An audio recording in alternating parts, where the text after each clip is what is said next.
మలుపు టీవీ సమర్పణ 2024 ఏపీలో నేటి నుంచి అసెంబ్లీ బడ్జెట్ సమావేశాలు ఆరంభమయ్యాయి. 5 రోజుల పాటు కొనసాగనున్నాయి. పూర్తిస్థాయిలో బడ్జెట్ ప్రవేశపెట్టదలుచుకోలేదు ముఖ్యమంత్రి చంద్రబాబు నాయుడు.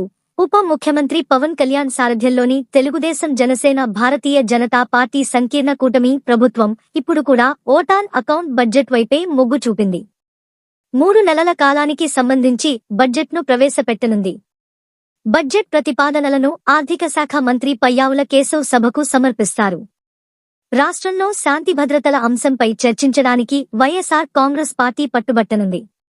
ఇందులో భాగంగా వైఎస్ఆర్సీపీ అధినేత వైఎస్ జగన్మోహన్ రెడ్డి, ఆ పార్టీకి చెందిన ఇతర శాసన మండలి సభ్యులు నల్ల కండువాలను ధరించి నిరసన వ్యక్తం చేస్తోన్నారు.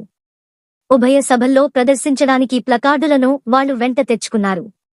చంద్రబాబు పవన్ కళ్యాణ్ ప్రభుత్వానికి నిరసనగా నినాదాలు చేశారు. దారిలోనే పోలీసులు వైఎస్ జగన్ సహా మిగిలిన సభ్యులందరినీ అడ్డుకోవడం ఉద్రిక్తతకు దారితీసింది.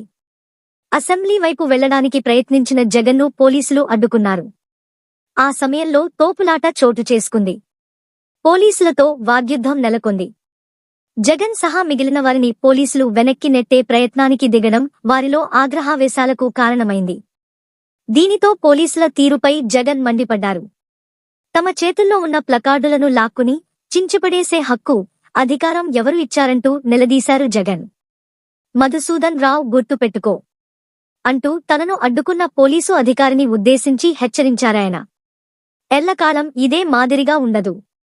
ప్రజాస్వామ్యంలో ఉన్నాం మనం.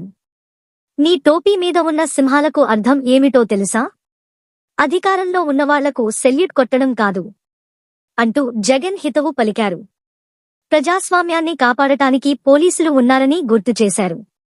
ఈ వివరాలు మీ మలుపు టీవీలో వీక్షించారు.